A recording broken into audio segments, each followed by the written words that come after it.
So nandito po tayo ngayon sa site po kung saan po itatayo yung bahay ni Ate Arlene.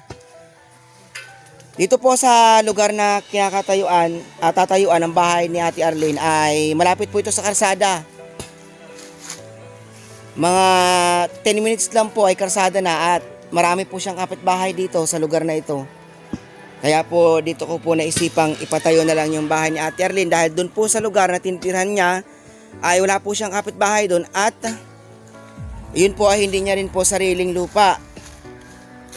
Hindi ko pa naman po nakakausap yung may-ari. At ito naman pong lupang ito ay nakausap ko po yung may-ari at meron po kaming pinag-usapan na itong si Ate Arlene ay magiging tauhan dito sa lupang ito at magtatagal sila rito. So ngayon po ay nandito po ako sa site. Ito po yung gamit po na kailanganin sa bahay ni Ate Arlene. Ito po. So ito po yung mga gumagawa. Dahil para po mapabilis yung paggawa ng bahay ni Ate Arlene dahil ako po ay taga Manila, pumupunta lang naman po ako dito para bisitahin sila at maghatid na rin ng tulong dito sa Rizal. So, kumuha na rin po ako ng tao para po mapabilis po. At nang pagbalik ko po ng Manila ay nasa maayos na po si Ate Arlene. So, ito po ay sponsor po ng ating pong anonymous sponsor at ni Sir Tating. Maraming salamat po sa pagtulong, Sir Tating, at sa akin pong anonymous sponsor. Ganun pa man po, maraming salamat din po kay Ma'am Tiromi Jeniseki na nagbigay po ng gamit para kay Ate Arlene. Maraming salamat po sa pagtulong. So update ko po kayo pag nasimulan na itong bahay at naipagawa na po. Siguro hindi naman po ito tatagal, matagal na po siguro dito yung mga 5 days. At maayos po siya dito dahil dito po ay meron po siya mga kapitbahay at malapit po ito sa kalsada.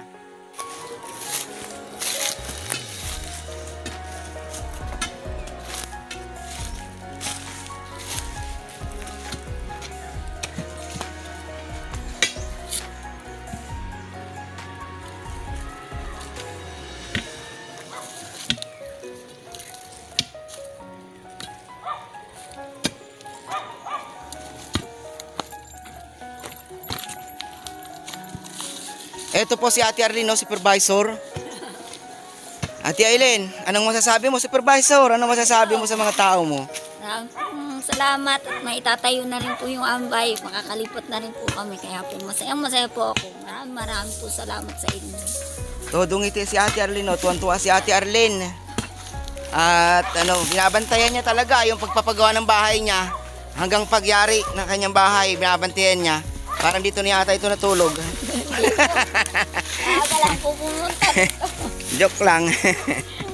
Joke lang. Talaga masayang-masaya si Ate Arlene at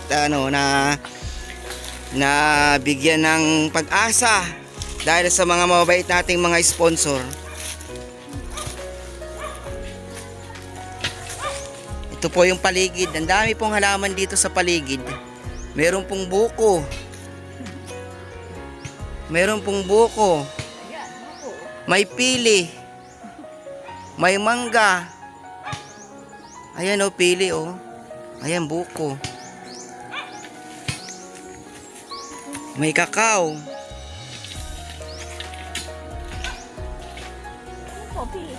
Yan, pili. Puno ng pili. Kasi tuduhat. Asindero ka na, Ate Arlene, dito ah. Asindero ka dito. Marami kang dito, halaman.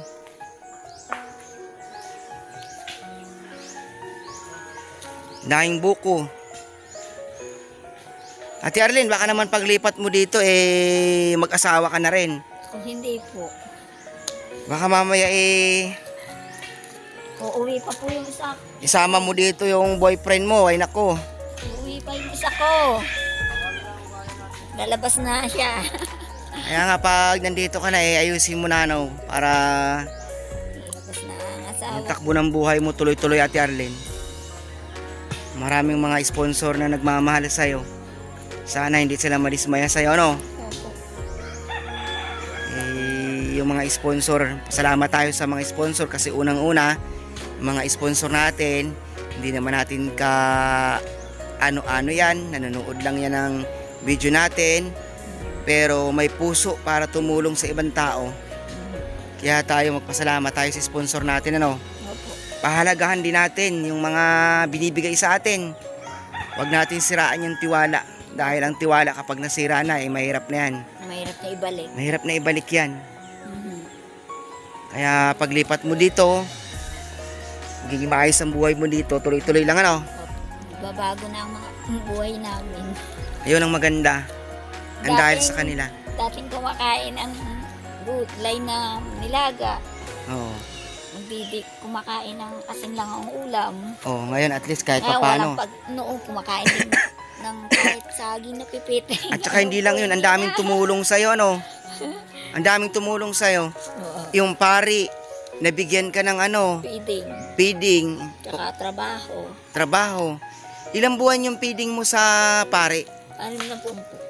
6 na buwan, libre, ano? Opo. Wala pa pong 6 na buwan. Magdadalawang buwan pa lang sa April. Tapos nabigyan ka rin ng trabaho sa simbahan. Opo. Naglalaban ng Ma'am Lancia. Marami rin din sa'yo mga tumutulong na kapitbahay, ano? Paabot-abot, ano? Opo. Ang galing naman. Dadaan po ako. Bibigyan po ako ng bigas. Ulam. Ang galing, di ba? Tatawagin ako. Alin, ka. Dahil sa panonood ng video natin, ano, marami na habag sa'yo. Kasi hindi nila kasi alam na nakatira ka sa bundok kasi hindi nila alam yung sitwasyon ng buhay mo. Hindi nila nakikita. Alam lang nila, dumadaan ka. Kasi hindi nila, maayos ang buhay ko.